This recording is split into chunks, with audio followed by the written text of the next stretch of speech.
こんにちは、スパゲットです。僕の友達スラーピーと一緒に作っているシェーダージョッキーというツールの話をしていきたいと思います。シェーダージョッキーは、ライブコーディングをしてリアルタイム VJ を行うためのツールで、ラストと OpenGL を使って開発されています。で、始める前に、激しい明滅を含む映像が、ところどころ使われていると思うので、そういうのがちょっとダメな人は注意してください。で、そもそもなんでこういうツールを作ることになったのかっていう背景と、実際に動いているデモを見て、で、最後にこういうところを工夫していたり、こういうところが辛かったみたいな話ができればと思います。で、まず VJ という行為がどういうものなのかっていうところなんですが、このように暗い部屋で、誰かが音楽を流していて、それに合わせて映像を流すみたいなことをする、行為のことを VJ と呼んでいます。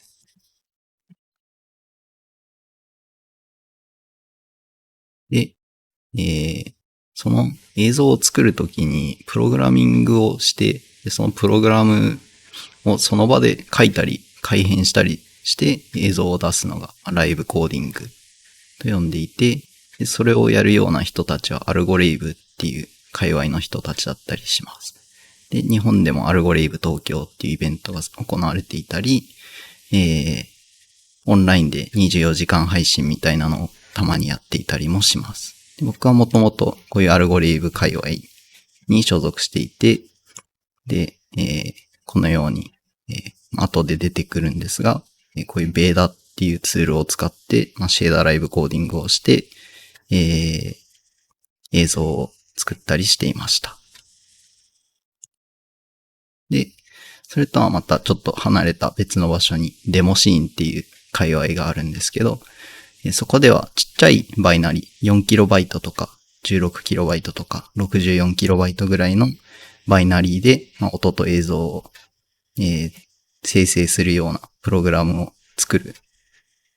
ことが好きな人たちが集まるイベントみたいなのがあって、それをデモパーティーって言うんですけど、デモシーンの人たちは、こういった作品を 4KB で作っていたりします。これは、一緒にシェーダージョッキを作っているスラーピーの 4KB デモなんですけど、こういう映像をちっちゃいバイナリーに、プロシージャルに作るみたいなことをやっていたりします。はい。で、デモシーンでも、シェーダーライブコーディングは行われていて、これはシェーダーバトルロワイヤルって言って、みんな同じ環境で、同じ、デフォルトプログラム、ハローワールド的なものからスタートして、シェーダーを各々書いていくっていうコンテストがあります。で、人気投票で一人ずつ脱落していって、最後に残っている人が、一番シェーダーライブコーディングがうまいやつみたいなものが、デモシーンでも行われています。はい。で、最後に VR チャットクラブシーンとあるんですが、VR チャットっていう、SNS で、クラブイベントを開催している人たちがいて、でこれはそのうちの一つのゴーストクラブっていうクラブで、僕が VJ している様子の写真なんですが、もともとシェーダージョッキーはこういう VR チャットのクラブイベントで VJ をするために、開発されました。で、他にも似たようなことをするためのツールはいくつか存在していて、で、僕はもともとベーダっていうのを使っていて、コンテストとかではボンゾマティックの使用が、義務付けられていますと。で、他にもいろいろある中、なんでこれがダメだったのかみたいなのがちまちまと書いてあるんですけど、多分一番の理由としては、自分で作った方が面白いからっていうのがあるんですけど、もうちょっと実際の制約の問題みたいなのとして、ほとんどの、ツールが WebGL とかで動いているんですけど、WebGL のものは、コンピュートシェーダーっていうのが使えなくて、で、コンピュートシェーダーというのが使いたかったので、WebGL を使っているものはちょっと使えないなっていう気持ちになっていました。で、WebGL で頂点シェーダーを使えるんですけど、それがサポートされてないっていうツールは、いくつかあります。で、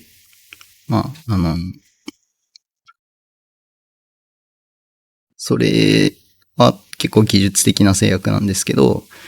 実際に使うにあたって、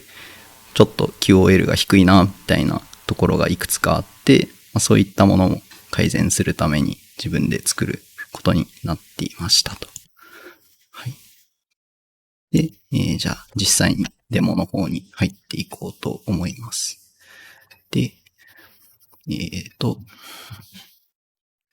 まずプロジェクトの、形式はそんなに、こうじゃなきゃいけないみたいのはないんですけど、プロジェクトのルートにこの config っていうファイルが必要で、そこでどういうミニデバイスを使うかと、どういうオーディオ入力デバイスを使うかみたいなのが設定できます。でこれはなくてもいいです。そもそもこのファイルがなければ何もしないだけになるんですけど、このデモでは使いたいので有効化していますと。で、プログラムを実行すると、このように実際の出力されているシェーダーの出力みたいな映像と、ここに UI が出てくると思います。で、この UI のパネルとかは、好きに動かしたり、リサイズしたりできるようになっています。で、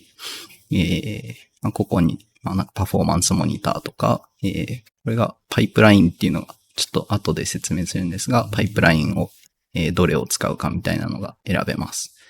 で、スライダーとボタンっていうのがあって、これは後々、シェーダーの中で使えるような変数になっていて、その変数自体をUI から制御できます。で、このバインドっていうのが各入力に横についていると思うんですけど、ミディデバイスがあると、このようにマウスでクリックしなくても値が変わったりしますと。で、真ん中の上の方にあるのは、オーディオ入力デバイスの波形情報と、それをフリー変換したものと、そのフリー変換したものをもうちょっと人間の聴覚の、実際に感じるような値に変換してあげるっていうことをしている波形情報です。はい。で、じゃあまず今ここに開いてあるのがシンプルってやつなんですけど、シンプルの中を見に行くと、本当にシンプルで、一つだけのステージの、パイプラインですと。で、そのフラグメントシェーダーを見に行くと、UV グラデーションみたいなのを作ってるだけですね、という感じなんですが、ここに NDI っていうのを入れてあげて、で、使う NDI ソースのサブストリングと、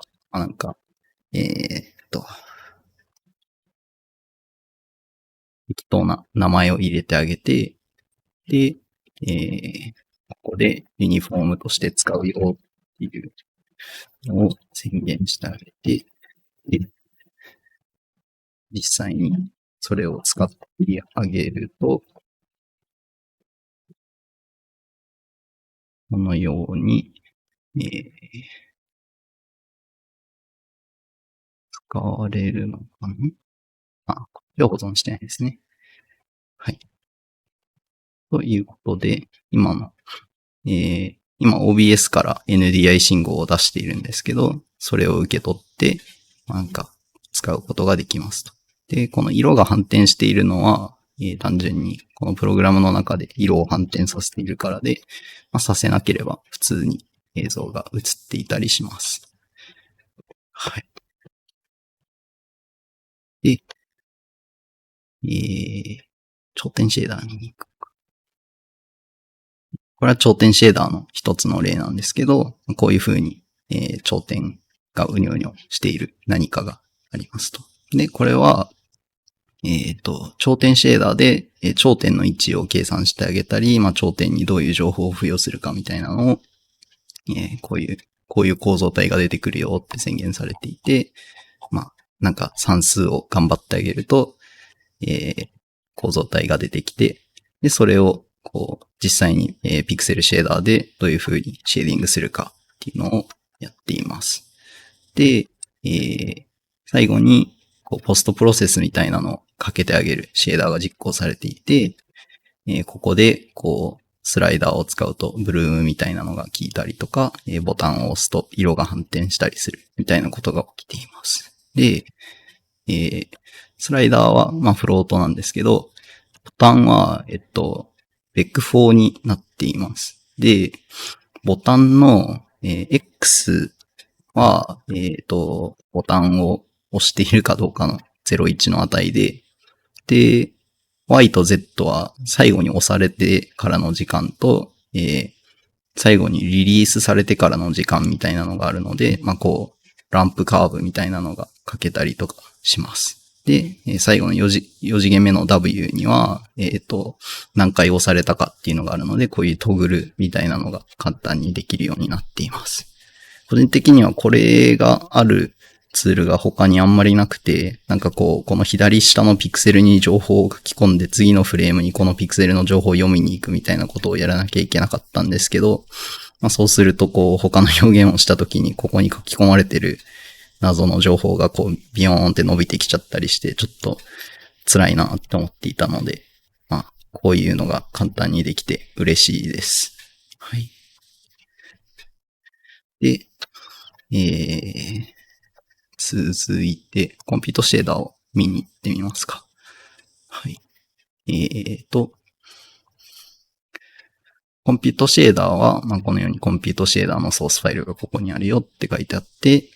で、なんていう名前のテキスチャーに書き込むよとか、解像度とか、いろいろと設定されてますと。で、そのコンピュートシェーダーで、何らかのメモリに何らかの値が書き込まれると思うんですけど、それを使って、何らかの別のものが出てきます。で、これを例えば lines とかにするとこういう風にワイヤーフレームっぽい表現になったり、先ほどのようにトライアングルスにしておけば、こういう風に、ポリゴンがちゃんと描画されたものが見えるかと思います。はい。で、ここにコンピュートシェーダーの中でスペクトラムスムーズっていうのがあると思うんですけど、それが、この FFT された結果ですね。これが FFT の、波形のデータなんですけど、これを、シェーダーの中で使うことができますと。で、この、いい感じに正規化してあげているFFT としてあげてないやつだと、こういう風に、生の FFT だと、ほとんどの値が本当この下の方に密集しちゃっていて、視覚的にはあまり情報量がないように見えてしまうんですけど、それと違って、変換してあげた FFT だと、どちらかというとまんべんなく、波形の情報が出ているかと思います。ちょっと人間の喋り声とかは音楽と違って音程がわかりにくいと思うんですけど、もうちょっとまんべんなくなっていることは伝わるかなと思います。はい。で、そのテキスチャーたちの、なんかサンプリングとかはここで設定できるんですけど、このオーディオサンプル数みたいなのも設定できて、それがこのサンプルの、何サンプル分キープするかっていうのが指定できます。で、このサンプルが多ければ多いほど FFT の精度は上がるんですけど、時間分解能は下がってしまうみたいなトレードオフがあるので、この辺は、実際の曲の流れとか、どれぐらい、音程が正しくないかいけないかの、シビアさみたいなところに合わせて、各々変えられるようになっています。で、このアタックとディケイとかは、減衰と、スパイクした時にどれぐらい敏感に反応するかのダンパーみたいなケースなので、0から1の間の値を想定して作られています。はい。で、いろいろ組み合わせたりしていくと、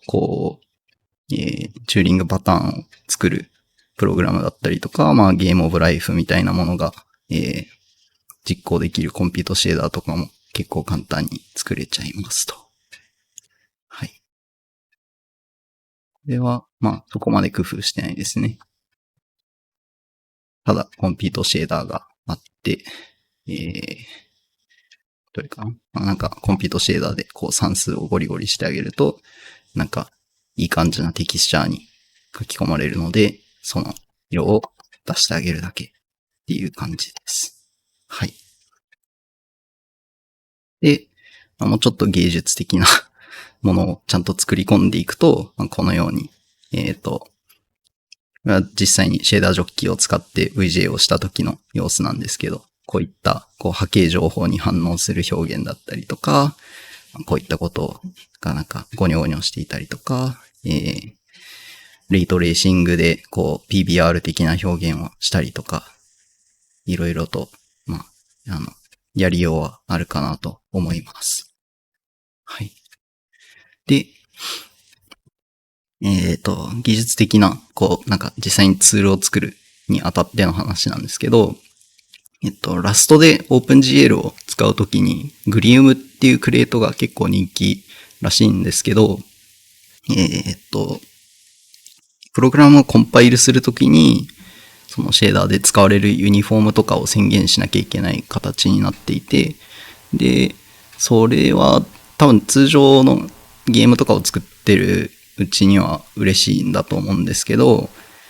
我々の場合はユーザーがシェーダープログラムを書くし、そもそもどのユニフォームが使われるかっていうのもわからないので、結局、もうちょっと生の OpenGL を叩けるクレートを使っています。で、先ほど見てもらった UI は IMGUI を使っているんですけど、IMGUI のラッピングをしているクレートも、ちょっと、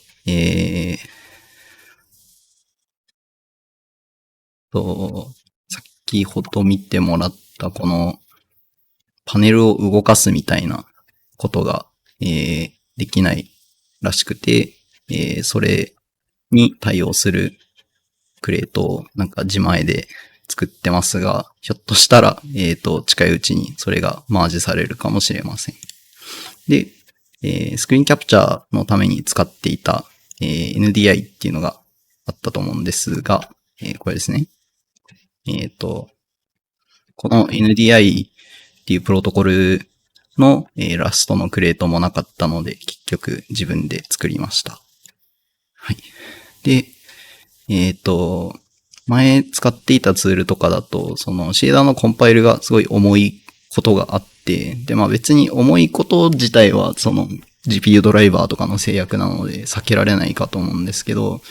その間に、フレームが固まってしまう。そのコンパイルが同期的に行われていたので、映像が固まってしまうっていう現象が起きていて、で、それはあまり望ましくないので、コンパイルに時間がかかっていても、その、前のシェーダープログラムが実行され続けて、何らかの映像は常に動いているっていう状態をキープするために、非同期コンパイルみたいなことをやっています。はい。